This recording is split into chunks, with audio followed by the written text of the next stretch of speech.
5 fruity perfumes that I personally think you should check out. I think fruity is a category within the perfume industry that is explored quite a bit.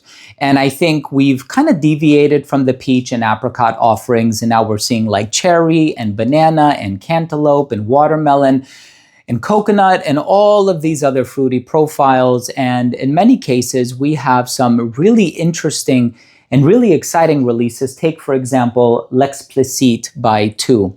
It's a banana-based fragrance with banana bread in the note breakdown as well. And I think it's such an interesting fragrance. But at the end of the day, I think we also have a lot of other really mass-appealing fruity profiles that are not necessarily too quirky or too much of a novelty scent, as it were. In any case, throughout the course of today's video, I'm going to be talking to you about 5 fruity perfumes that I personally feel as though you should check out. You should try these, potentially even add them to your collection after you've sampled them, and you see if they are to your liking or whatever. But before I dive into the video, I do want to mention that if you're a fan of perfume-related content, and of course, if you love smelling your best, hit subscribe, hit the bell, and also give this video a thumbs up for the algorithm. It would really mean a lot to me, and it goes such a long way as well. And I suppose for some of the fragrances on this list, if you haven't tried them yet, get a sample from ScentSplit. It's a service that I have been using over the past 9 years or something, since like 2014. Really fast shipping. You can get a small decan, try it on your skin, see how it works with your skin chemistry. And if it's in alignment with your personal taste and you end up falling in love with the fragrance, you can actually purchase a full-size bottle from ScentSplit. I always want to give them a shout out because I use them personally. It's a brand that I can stand behind. I'm a big fan of them. I've met the people who work on the team, and I know that they fulfill their orders like this. So I feel very confident and very comfortable talking about them on this platform. Let's go ahead and dive into the list. And the first fragrance that I want to talk about is an absolute masterpiece. I mean, this fragrance came out in early or mid 2010s. It is a vanilla and apple fragrance. It has this juicy red apple note in the opening. And, I sampled it way back when, and I told myself, okay, eventually I'm going to get a bottle, I'm going to purchase one. And then I was actually in HDYS in Miami, which is a perfume retailer, and they carry a lot of niche brands from, Marley to, Kajal. And I said, I'm going to buy it. And I did. And this one by Nobile 1942, 1942, is called La Danza delle Libellule. What a beautiful, beautiful fragrance. This could have very easily been in the #1 spot, but with a lot of the perfumes that I do wear, they are contingent on my personal taste. And I'm going to make this my scent of the day today because it's just, my God, I've already worn so much of it. It's one of those fragrances where, you fall in love with the profile and you go like a few days or a week without wearing it, and you're like, I miss that fragrance. And so I do come back to it quite often. La Danza delle Libellule by Nobile 1942. It's a beautiful, beautiful fragrance, Italian brand. Now, the next fragrance that I want to talk about, it smells so good. The next fragrance that I want to talk about is actually a fig-based fragrance. Of course, we have Philosopos by Diptyque. We have Fig Yourself by Luniche. There's a lot of fig-based perfumes on the market. And this is one of the ones that I personally love the most. Now, if you didn't know, fig is an accord in perfumery. So there's a lot of other ingredients or molecules that need to come together that contribute to the synthesis of a fig accord. There's no way to distill the essence from the fig fruit. So perfumers have to rely on creating accords versus utilizing an individual note or ingredient to produce that fig vibe. So sometimes they can be green, sometimes they can be sweet, sometimes fruity, sometimes even a bit lactonic because they also have like a coconut profile to them. And this one is Purple Fig by Wilhelm Parfumerie. I have maybe 5 or 6 fragrances from this brand, and this is one that I acquired many, many years ago. I love the magnetic cap. I love the shape of the bottle as well. Totally unique, totally iconic. And I'm just a big, big fan of Purple Fig by Wilhelm. If you haven't tried it and you like fig, definitely one you should try. Now, the next fragrance has this tropical fruity cocktail to it. And it is a cousin or a sister to Erba Pura by Xerjoff. I love that one, right? That is a very iconic profile, and it's a fragrance that I think nobody is a stranger to. There's a lot of inspirations of it on the market as well. I know Al Haramain has Amber Oud Gold Edition, which I think is a spot-on clone to it. And this one is a brand new release, and for that reason, I get very excited to talk about it because I've tried it, and the longevity is incredible, and I love the way that it smells. And I think it's mass appealing, and it's perfectly unisex, and the longevity permits you to wear it in the colder months of the year as well. And it's none other than the brand new Corro by Xerjoff, C-O-R-O, Corro.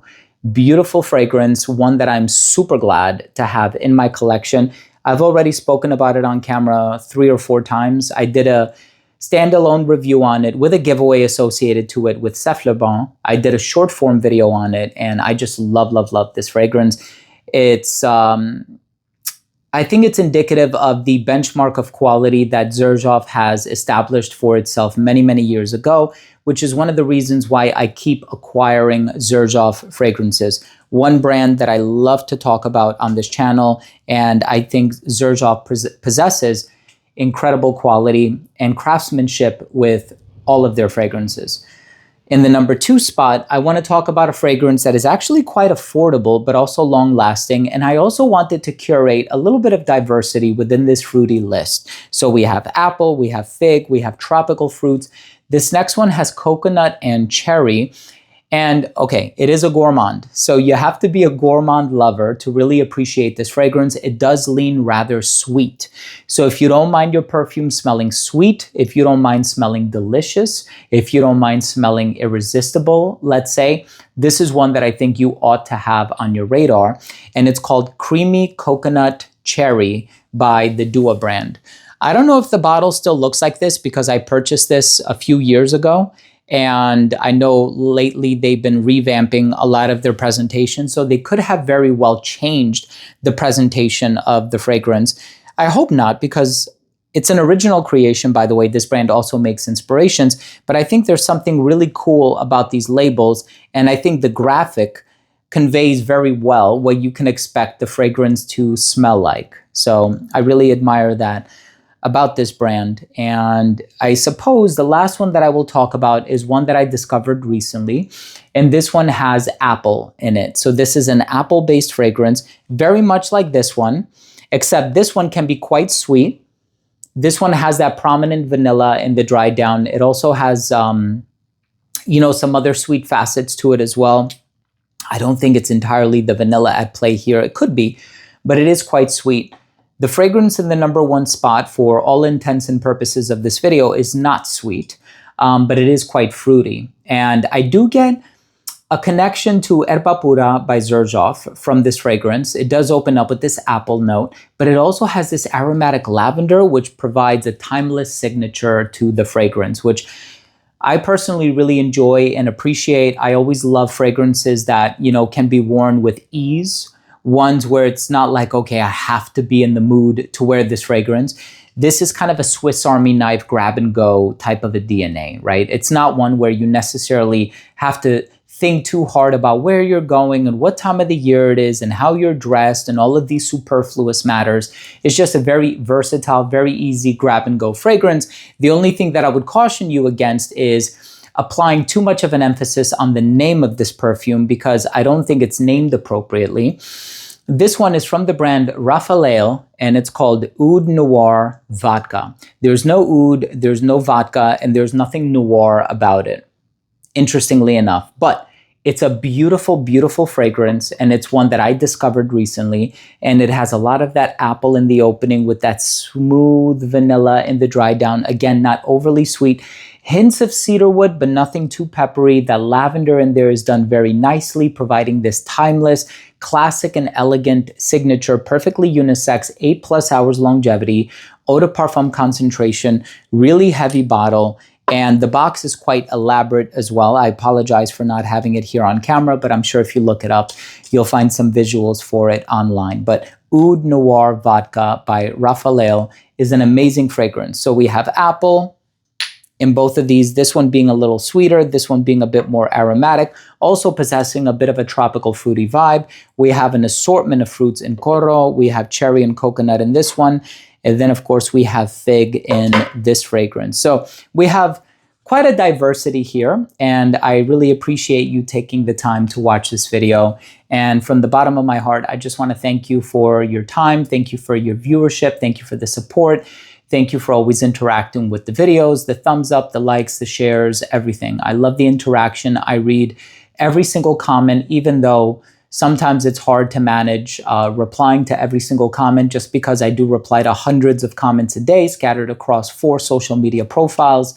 And it can be a bit overwhelming for me as well, especially considering the fact that I have other matters to tend to and I'm a father and all of these things. But at the end of the day, I want you to know that I love you from the bottom of my heart. Thank you for watching this video. I sincerely hope that you took something of value from today's episode. And once again, if you did, please do consider supporting the channel by clicking subscribe, hitting the bell, and giving this video a thumbs up. It would really mean a lot to me. Thanks again for watching. I love you all. We'll see you tomorrow with a new episode. Bye.